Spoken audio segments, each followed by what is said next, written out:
স্বাগতম জনাইছো সকলোকে মোৰ ইউটিউব চেনেলত। আশা ৰাখিছোঁ তোমালোকে সকলোৱে ভালে আছা আৰু পঢ়া শুনা ভালদৰে কৰি আছা।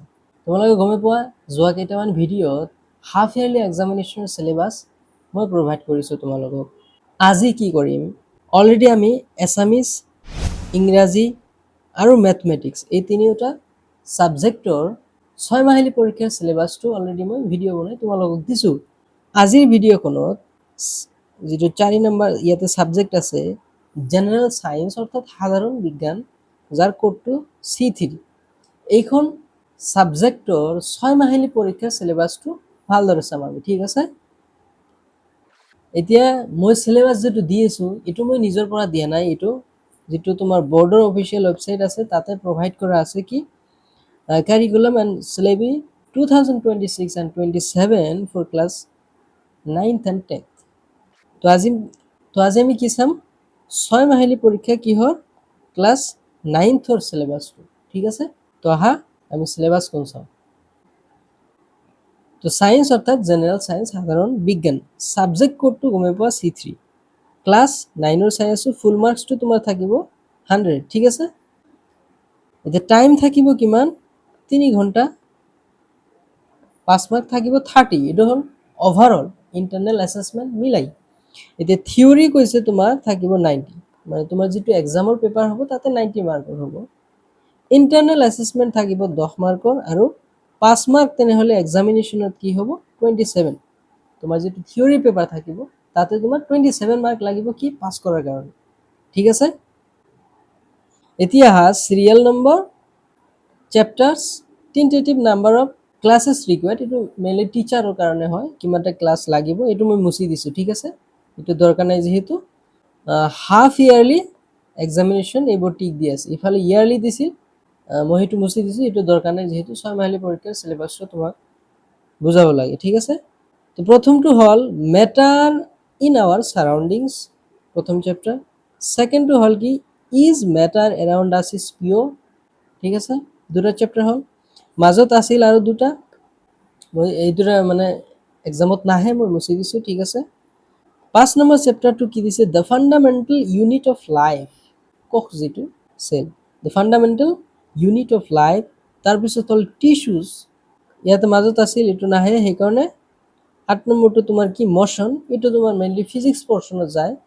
9 নম্বৰত force and laws of motion আৰু 10 নম্বৰ হল গ্ৰেভিটি, ঠিক আছে। আৰু শেষৰ দুটা কি 13 আৰু 14 কি কি হোৱাই ডু উই ফল ইল, ন্যাচুৰাল ৰিসোৰ্সেস, ঠিক আছে। এইকেইটা চ্যাপ্টাৰ আহিব। তেনেহলে সৰ্বমোট কিমানটা হল ইয়াতে দুটা তিনিটা আৰু হল দুটা, ঠিক আছে। সৰ্বমোট কিমানটা চ্যাপ্টাৰ তেনেহলে 9টা চ্যাপ্টাৰ তোমাৰ হাফ ইয়ারলি এক্সামিনেশনত আহিব। ইয়াতে যিমান কেইটা আছে গোটেইকেইটা আহিব, ঠিক আছে। যেবোৰ নাহে মই মুছি দিছো।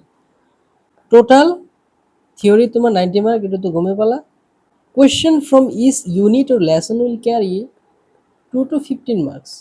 ইয়াতে তো ইউনিট দিয়া নাই কিন্তু লেসন্স দিছে, মানে প্ৰতিটো চ্যাপ্টাৰৰ পৰা মিনিমাম কমসে কম 2 মাৰ্ক আৰু ম্যাক্সিমাম 15 মাৰ্ক লৈকে আহিব, মানে প্ৰতিটো চ্যাপ্টাৰ টাচ কৰিবই, প্ৰতিটো চ্যাপ্টাৰৰ পৰা মাৰ্কস কোয়েশ্চনস আহিবই, ঠিক আছে।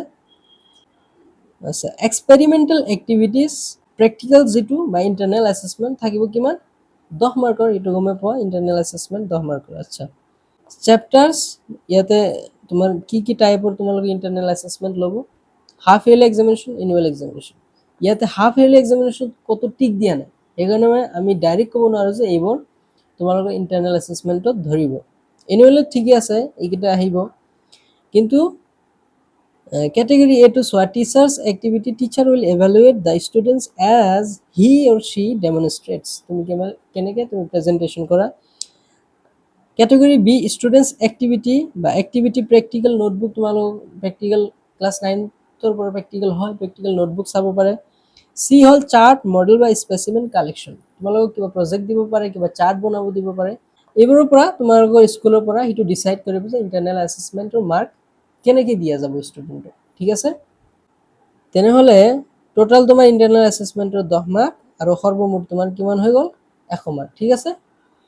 কিতাপটো তোমালোকে গম পোৱা টেক্সট বুক কোনটো সায়েন্স ফৰ ক্লাস 9 যেটো অফিশিয়াল টেক্সট বুক হয় সেইটোৱে। তো এয়া আছিল আজি ক্লাছ 9ৰ হাফ ইয়াৰলি এক্সামিনেশ্যনৰ চিলেবাছটো। ঠিক আছে, ধন্যবাদ সকলোকে, তোমালোকে চাৰা। বাকী তোমালোকৰ কোনো ছাবজেক্টৰ যদি চিলেবাছ লাগে মোৰ চেনেলটোত যাবা, প্লেলিষ্টত যাবা, তাতে class 9 half yearly examination syllabus বুলি লিখা আছে 6 মাহিলী পৰীক্ষাৰ, তাতে তুমি পাই যাবা।